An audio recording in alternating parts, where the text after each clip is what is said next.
Welcome back to Flights of Fantasy. We're now moving from mustaches to pointy ears. The characters of Star Trek have teamed up with the X-Men of all things. When these two universes collide, do we get a big bang or a big flop? Let's find out. In a year chock full of anniversaries and special events, Marvel is celebrating its acquisition of the Star Trek license from Paramount in a big way. Not only will they be taking over all of the comic book adventures of your favorite Star Trek crews, they're also adding to the new frontier with the Star Trek X-Men comic. History is being made with this mind-blowing 64-page one-of-a-kind special. Captain Kirk, Mr. Spock, Bones, Uhura, Chekhov, Sulu, and Scotty come face-to-face with Wolverine, Jean Grey, Beast, Cyclops, Storm, and Gambit. A spatial anomaly brings the Enterprise back to Delta Vega.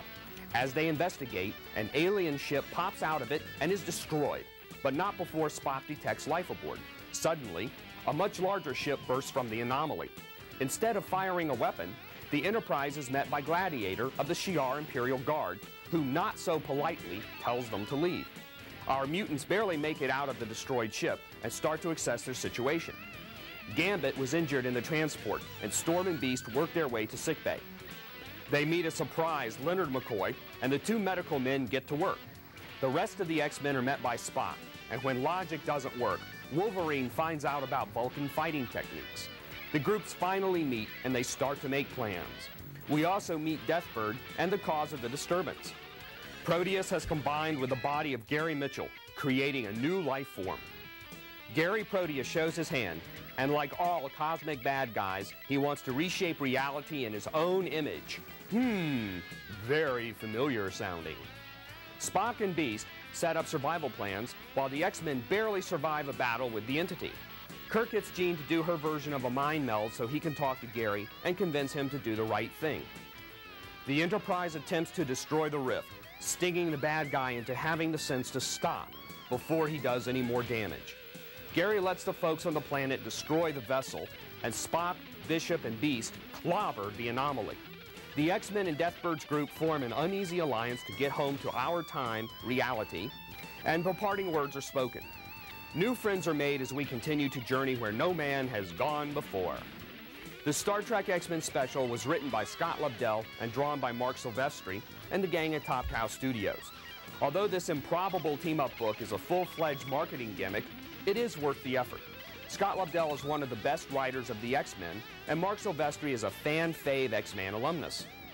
Both know the characters inside and out, and that's what makes this book so much fun to read. Star Trek and the X-Men are character-driven more so than plot-driven, so there's a solid emphasis on interpersonal relations and internal conflicts. There are a lot of similarities between the two teams, on an individual basis and in the way they operate together. Jean Grey and Spock have similar gifts, which intermesh nicely in the story. Both are members of teams that work so closely with each other, they operate like well-oiled machines. Lobdell has done an excellent job of storytelling by weaving together a plot that incorporates the best of both worlds. Each character has been carefully addressed, and no member of either team is ignored. We have known these characters so long that they seem real to us. Lobdell captures them flawlessly. Kirk makes a play for Jean. There's a cute scene with Dr. McCoy and the Beast, and the final argument on the bridge will transport you right back to the golden days of Star Trek. Mark Silvestri's art works perfectly within the story as well. He gets the human features of the Star Trek crew down really well, while the X-Men haven't looked this good in years.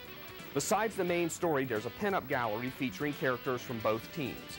There's also a 16-page preview of Marvel's other brand new Star Trek titles, including Voyager Deep Space Nine and Starfleet Academy.